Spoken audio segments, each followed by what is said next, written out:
maybe more than that. That way you can have a very dynamic low pass filter, so you can actually push a lot more power to again.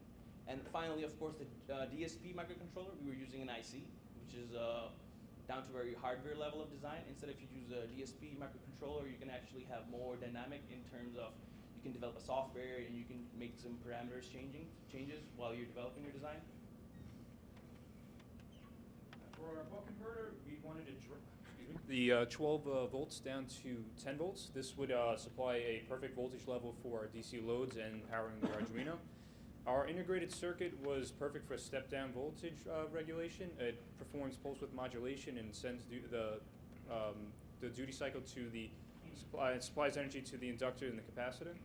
And it features a feedback loop, which will maintain 10 volts at the output and with changes in input voltage and load changes, and it's nearly ripple-free. This is a PSpice design for our buck converter.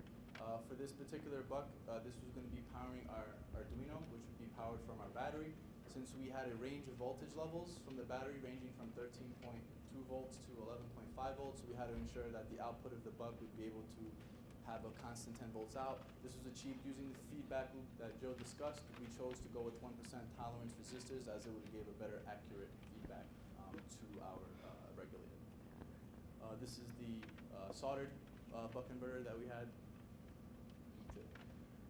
One important thing to note is that the output of our wave, of our DC signal from our buck converter produced a 22.25 millivolt ripple, which compared to our 10 volt output is less than 0.2%. So that was, it worked out efficiently. Okay. Now when looking at the Arduino side of our project, we had a couple of requirements that we had to fulfill. First, we had to track the position of the solar panel relative to the sun using our photosensors, and we would record that information using our Arduino. We would also, in conjunction with the maximum power point tracker, we would track the status of the battery. We also had a Bluetooth low energy adapter, which we chose because of its lower power consumption compared to conventional Bluetooth for a portable application. We found that was preferable, and this would interact with an Android application that we were planning to develop. In addition, we had a liquid crystal display that we used to show to allow a user to see information that was like information about the system. And we would provide efficient load shedding using our DC relays. And in addition, as I stated previously, we were working on an Android application that would allow the user to interact with our system using Bluetooth low energy and make changes to the way port priority is set up. So the center of our software side that was really the customizable user experience was done using the 4-channel DC relays. What this essentially is we would plug in our outputs, whether it be the DC outputs or the AC outputs, and feed a digital signal from the Arduino. The user would then send the code over Bluetooth and choose which ports they'd want to have high or low priority. What that basically means is high priority meant that if the battery went below its maximum charge and it was starting to discharge too quickly, then it would drop the 2 lower priority ports and focus on charging whatever the user wanted. So in this case, if we had a DC load, for example, and it was charging someone's phone, and then on the AC load they had a light, just for an example, as soon as the battery went below its maximum charge, it would shed the light and it would just focus on charging the phone. Now, if it went way too low, it would go into a critical power save mode where it would just shut everything off until the battery could be recharged back to a safe charge. And we also use an LCD screen, which is kind of like the center of our user feedback. Basically what this did is it allowed the user to monitor which ports were high and which ports were low priority. And in addition to this, it also had 2 light sensors. The light sensors were basically there to show the user what the maximum input of sunlight would be so that they could charge the solar panel most efficiently. And then finally, we had a connection status. This was basically just to show whether or not the user was connected to Bluetooth. We also had to implement the power save mode on the LCD, because what we found through experimentation was that this was using up a lot of energy just lighting up the back screen on that. So as soon as we go to power save mode, the LCD screen would shut off until the battery, again, recharged using the solar panel.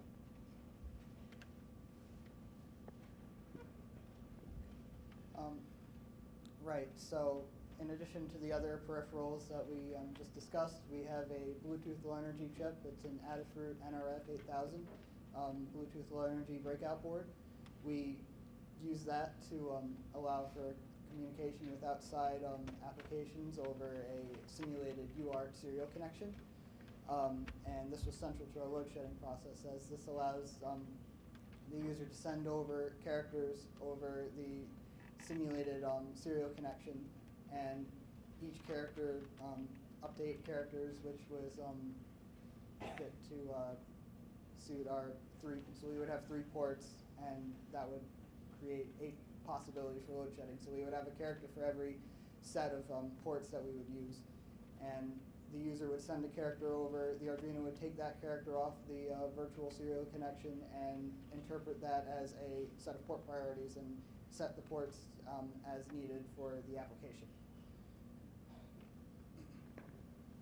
So next we had our solar tractors, which was to find the optimal position for our solar panel. So essentially, it would find the maximum power to charge our battery by using 2 photosensors on each corner. So basically, the photosensors would need an input voltage of 3.3 volts, and it would need a ground port, and it would need a signal port, which would send information to our Arduino, which would take the difference of the 2 sensors and display it on our LCD screen.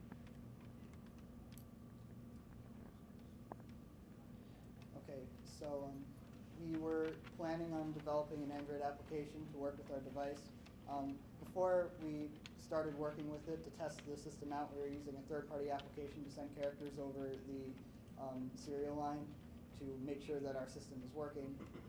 And then as the semester came to a close, we began working with our Android application, but we were not able to finish working on it because we were having trouble with the custom designed UART serial connection from the Bluetooth Low Energy adapter.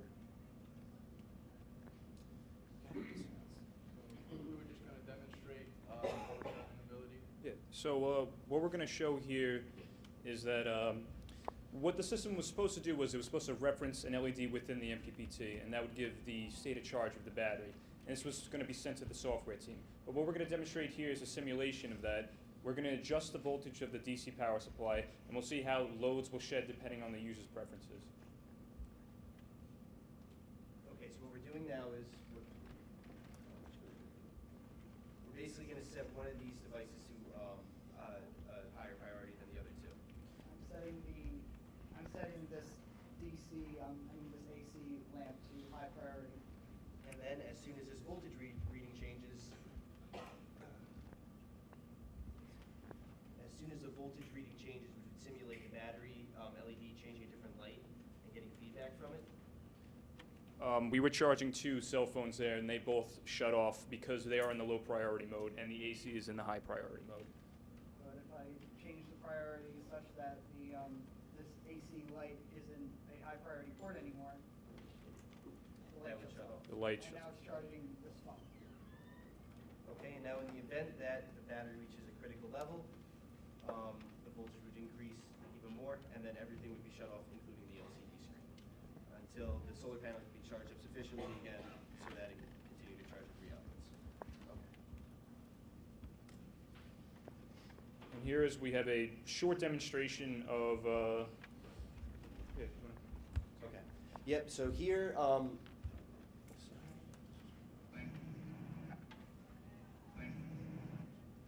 okay. So here, in the demonstration, Chris is moving the mount closer to Joe, who's holding up an LED light, which was to mimic the sun hitting the solar panel.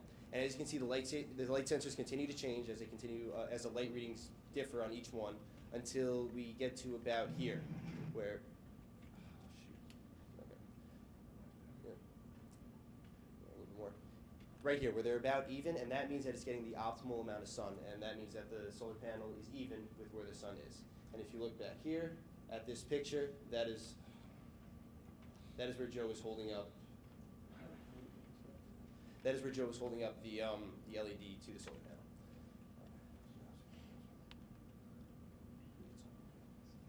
So as a summary, we were able to complete several features of our. Several features of our design. We were able to do. We were able to power both AC and DC loads, and also our solar panel system worked with the MPPT tracer, and we were able to charge the battery efficiently with the solar panel and the MPPT. And also, we were able to, as we demonstrated, we were able to test our load shedding functionality. On the other hand, due to time and budget constraints, we were unable to fully develop and test our Android application, as Mark already mentioned, and full system integration was one of the other issues. We needed more time to actually integrate the whole system, including the inverter. And moreover, we needed to, in case of the inverter, as I mentioned earlier, we had it on the breadboard. Since inverter was a more power critical and kind of sensitive application, we wanted to put it on a PCB board so that it could be a more robust and compact design.